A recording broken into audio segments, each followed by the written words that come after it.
Okay, so let's recap just quickly on Dr. Tammy's case, just so that you have a better summary of kind of what's happening, but also what I'm thinking. So obviously chronic condition, knee, right, left knee, multiple injuries over a course of 15, 20 years, multiple subluxations and dislocations of her left patella. So we got that. Summarizing, we got the ankle history on the right side, little off and on, some knee pain on the right knee, some hip stuff, some scoliosis. So we, definitely thinking right biomechanical issues throughout. Nothing necessarily acute injury. She didn't say like yesterday or last week she fell on it or twisted it or heard a pop or it ballooned up. So I'm not thinking anything obviously acute or recent ligamentous injury or meniscal injury, right? Because a lot of times with those, it's like a traumatic event that we can kind of trace back for the most part. So just more of a chronic thing.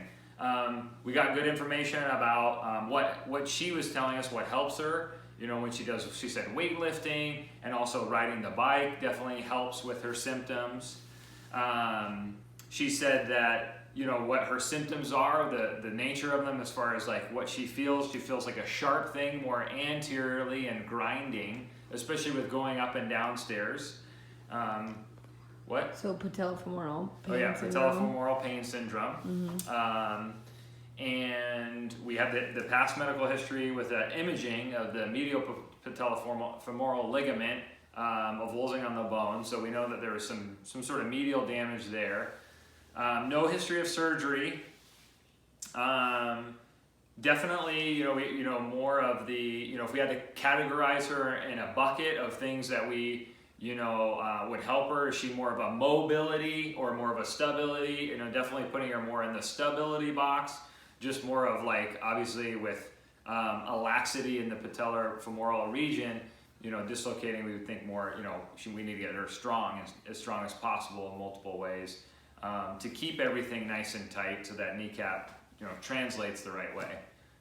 Are there any other differential diagnoses or areas that you are concerned at that you would look at? Yeah, so I think other differential diagnoses we can cluster this in. So patellofemoral pain syndrome, would we say patellar tendinosis or tendonitis, because of the region and it's been chronic. So could it be location of symptoms? Could it be that?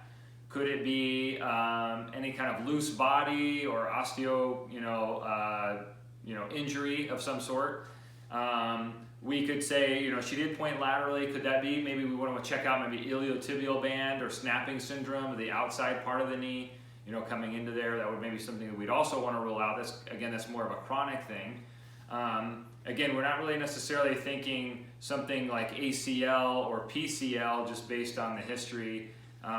Maybe not also thinking MCL or LCL, just mechanism of injury as well. So, so I think, moving forward, we also want to, the objective exams just really check biomechanically, flexibility, strength, range of motion, balance, all those kinds of things to kind of take a deeper dive and we'll figure out what structures are really involved.